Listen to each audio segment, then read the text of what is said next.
प्रियतम का ही स्वरूप है। इनके प्रति मैं रोष नहीं करूंगा, धीमे धीमे।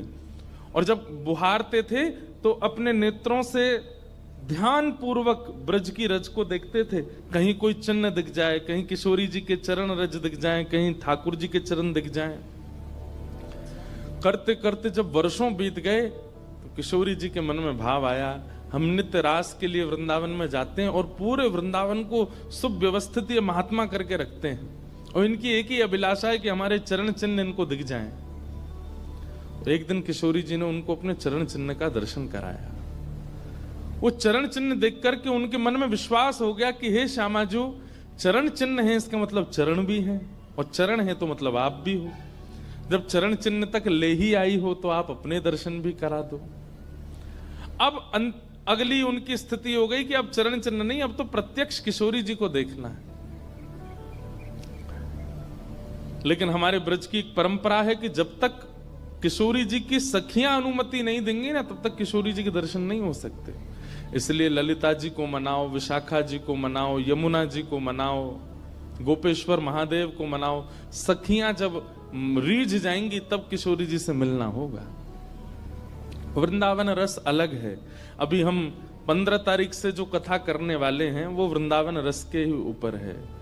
15 से लेकर के 18 अप्रैल तक गांधी धाम कच्छ गुजरात में, जहां पर वृंदावन रसामृत पद लिखा गया, वहां उस कथा को आप लाइव सुनना। उसमें वृंदावन रस की ज्यादा चर्चा करेंगे। तो जब तक ललिता विशाखा आदि सखियां अनुमति नहीं देती तब तक किशोरी जी के दर्शन नहीं होते। लेकिन किशोरी जी तो चाहती हैं कि उनको दर्शन दें। तो एक दिन किशोरी जी ने रास करते करते अपना नूपुर वहीं छोड़ दिया, और नूपुर छोड़ करके किशोरी जी निकुंज में चली गई। आप सुबह सुबह जब सोहनी करने आए तो आपको वो नूपुर मिला, और नूपुर देख करके वो आनंदित हो गए। इतना सुंदर नूपुर, ऐसी सुंदर उसकी कलाकृति, इतना हल्का उसका वजन, इतना सुंदर उसका स्वरूप।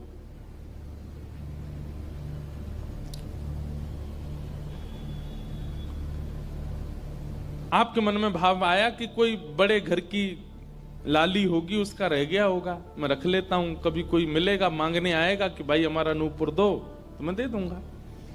आपने वो नूपुर अपने पास रख लिया। नूपुर से दर्शन किशोरी जी ने कईयों को कराए। इसलिए वृंदावन में जब चला कीजिए ना, बहुत ध्यान पूर्वक देखते हुए पृथ्वी को चला कीजिए, क्या पता क्या मिल जाए।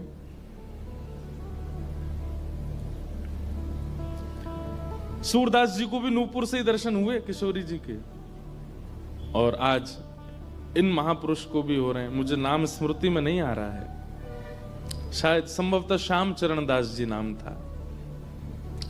तो नूपुर को अपने पास रख लिया। किशोरी जी का नियम है कि जब रास में जाती हैं तो सब सखियां उनका श्रृंगार करती हैं, और एक एक श्रृंगार जो उन्होंने धारण किया है वो लिख लेती हैं।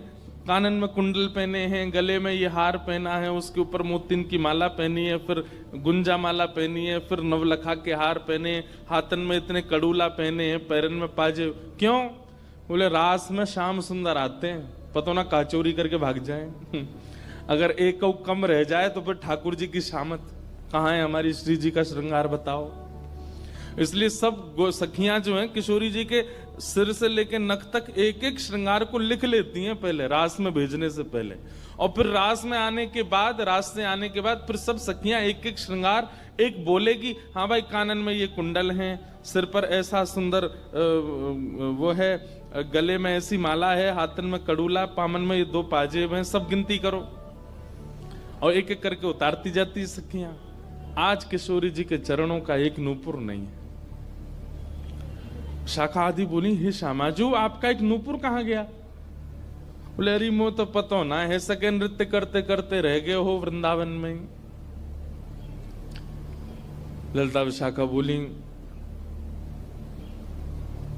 स्वर्ग के इंद्र के हाथी के दांतों से बना हुआ नूपुर है वो, सामान्य नूपुर नहीं है। आपके ऊपर तो कोटि कोटि ब्रह्मांड वारी वारी जाते हैं किशोरी जी, पर वो नूपुर ठाकुर जी ने आपको भेंट किए हैं, बड़े बहुमूल्य नूपुर हैं। अब किशोरी जी बोली मोए ना पता कहाँ रह गए हो कहीं पे। किशोरी जी तो मन बना चुकी है ना, दर्शन देना है उनको। तो ललिता विशाखा ने विचार किया कि हम ही जाती हैं, ढूंढ के आती हैं निकुंज में, कहाँ है, वृंदावन में। बोले अपने रूप में तो नहीं जाएंगी, तो एक वृद्धा का रूप धारण किया, एक वृद्ध मैया का रूप धारण करके ललिता विशाखा गई और वृंदावन में ढूंढने लगी नूपुर कहाँ है। तभी ढूंढते ढूंढते वो महाराज जी सोहनी कर रहे थे, उनके सामने पहुंची। अरे बाबा, हमारी लाली आई सवेरे सवेरे यहाँ पे और बाके पाम को एक नूपुर रह गयो, तेने देखो। बाबा बोले तुम कौन हो रही? बोले हम पास के गांव की रहवारी, हमारी बहू है वो और या की लाली है वो, जाको नूपुर रह गयो है। बाबा बोले मैं कैसे पहचान जाऊं कि तुम्हारी ही लाली का नूपुर है? भाई मनचले लोग हैं, बहुमूल्य वस्तु किसी पे देखते हैं तो सब अपना अपना बताते हैं।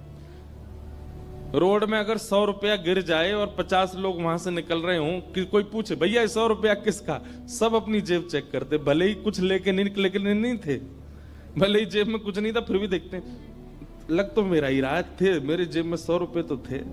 सब अपना बताते हैं बहुमूल्य वस्तु को। तो मैं कैसे मानूं कि तुम्हारा नूपुर है? अरे बाबा हम कह रहे हैं तुम थे। बोले कहवे को अभी मैंने तो नूपुर, मैं तो असमंजस में पड़ जाऊंगा कि मैंने गलत आदमी दे दियो। बाबा फिर कैसे मानेगो?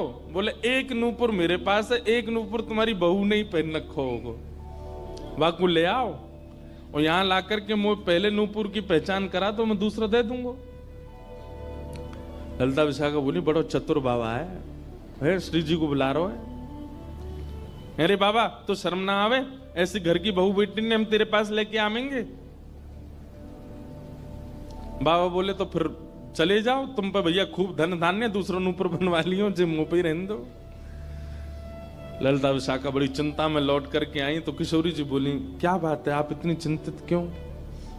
बोले एक बाबा है, बाने आपको नूपुर धल लियो, यूं कह रहा है कि पहले जिनके पास एक नूपुर है उनको लेके आओ तब दूसरा दूंगो। तो श्री जी बोली इसमें क्या देर है, फिर ले चलो, चलते हैं ना। विशाखा जी समझ गई, बोले हे ललिता जी ये सब लीला किशोरी जी कर रही हैं, इनको दर्शन देना है उनको, और हमसे और आपसे स्पष्ट कह नहीं सकती, क्योंकि हम तो फिर सबको परखने लगती है ना कि इसमें कोई दोष तो नहीं, इसमें क्या गुण है। इसलिए किशोरी जी सीधे हमसे नहीं बोल करके और ये लीला कर रही हैं, इनको ले चलो। और किशोरी जी आई वृंदावन और महात्मा बैठे सोहनी कर रहे थे और सामने से जैसे ही किशोरी जी को आते हुए देखा, बाबा ले हमारी बहू आ गई, अब नूपुर दे दे, देख या को नूपुर भी वैसा ही है। बाबा बोले मेरी आंख की कमजोर है ने, दूर से दिखना रही, पास लाके हाथ से स्पर्श कराओ। ललिता विशाखा बोली बाबा तो शर्म ना आ रही अपनी बहू को स्पर्श करा में? तो बोले चरण स्पर्श करावे में कहा देर, ले आओ। किशोरी जी समीप गई, जैसी चरण स्पर्श किए अपने हाथों से नूपुर पहना करके लिपट गए चरणों से। हे किशोरी जी, हे श्यामाजू, अब कृपा करो, मैं जानू ना तो ये दोनों कोई बूढ़ी मैया हैं और ना आप इनकी बहू, आप साक्षात किशोरी और ये ललिता विशाखा हैं, अब मुंह पे कृपा करो। तो किशोरी जी ने उसी नूपुर से उन महात्मा के सिर पर एक चिन्ह बना दिया, अपने नूपुर का ही चिन्ह बना दिया और कहा बाबा अब जीवन भर ये छाप आपके मस्तक पर ही रहेगी, मेरे नूपुर की छाप।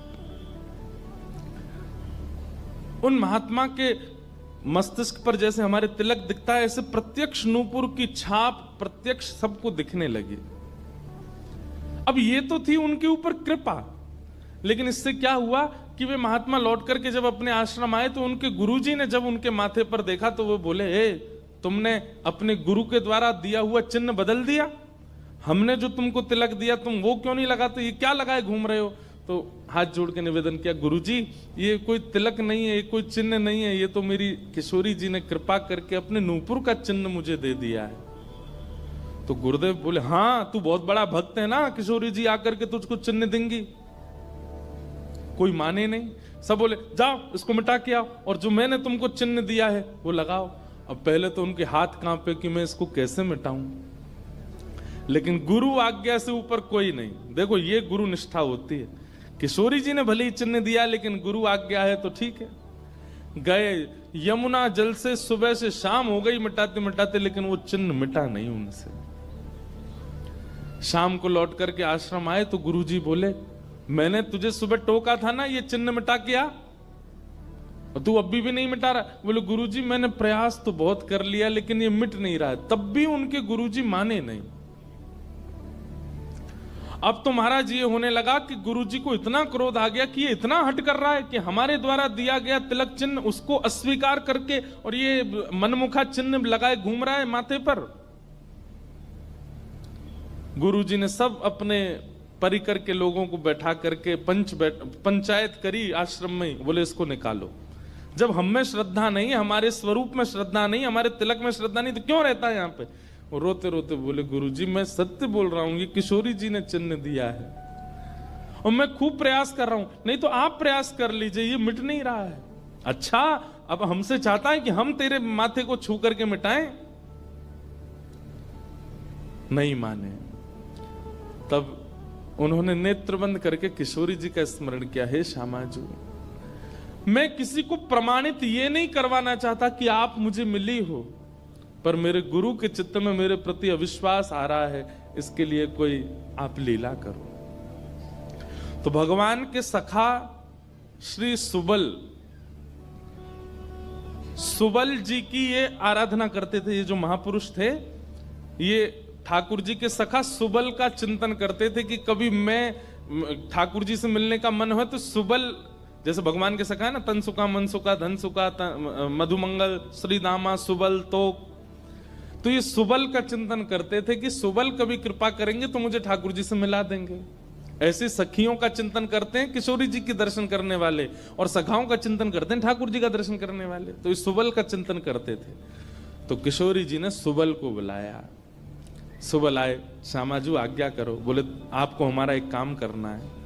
एक महात्मा पर हमने कृपा करके उसको अपने नूपुर का चिन्ह दिया है और उनके गुरुदेव को विश्वास नहीं हो रहा कि ये चिन्ह हमने दिया है, इसलिए वो आपकी आराधना करते हैं, आपको बहुत बचते हैं।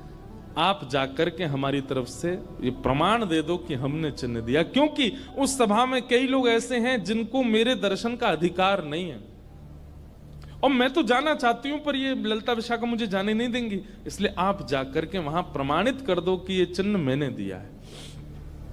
तब भगवान के सखा सुबल साक्षात उस आश्रम में प्रकट हो गए और प्रकट होकर के जैसे देखा दिव्य देह, दिव्य तनु, दिव्य तेज निकल रहा है, सबने प्रणाम किया। बोले कि ये आपका परिचय? बोले मैं भगवान का सखा सुबल हूं। देख करके सबने बोले आप कैसे आए? बोले हे गुरुदेव आप अपने शिष्य पर इतने रोष कर रहे हो, ये चिन्ह ये किशोरी जी ने ही इनके माथे पर पधराया है, आप इनके ऊपर नाराज मत हो।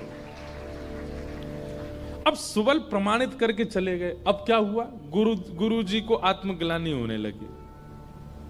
बोले मैं गुरु हूं और मेरे चेला को ठाकुर जी मिल गए, श्री जी मिल गई और मुझे विश्वास नहीं हुआ। तब गुरु जी ने अपने गुरुजनों को, अपने श्रेष्ठ जनों से जाकर के कहा कि मुझसे अपराध बना है। ठीक है, गुरु शिष्य के ऊपर क्रोध कर सकता है, उसका कोई दंड नहीं होता, पर किशोरी जी के द्वारा कृपा की गई, मैंने उस पर प्रश्न चिन्ह उठा दिया, इसका तो मुझे दंड मिलना चाहिए। तब सब रसिक जनों ने विचार किया, बोले इसका क्या दंड दें? तो बोले आप एक काम कीजिए, दंडोत्सव कीजिए। दंडोत्सव। बोले दंडोत्सव में क्या करना है? बोले आज तक जितनी तुम्हारे पास जमा पूंजी है सब संतों की, भक्तों की सेवा में लगा करके और आनंद से सुंदर भंडारा करो, सुंदर नाम संकीर्तन करो, सुंदर अपने घर पर एक उत्सव रखो और उसमें जितने महापुरुष आए सबको दंडवत प्रणाम करते करते सबसे क्षमा मांगो। और फिर जब सब तुम्हारा धन संपत्ति अब तक जितनी कमाई वो सब संतों की सेवा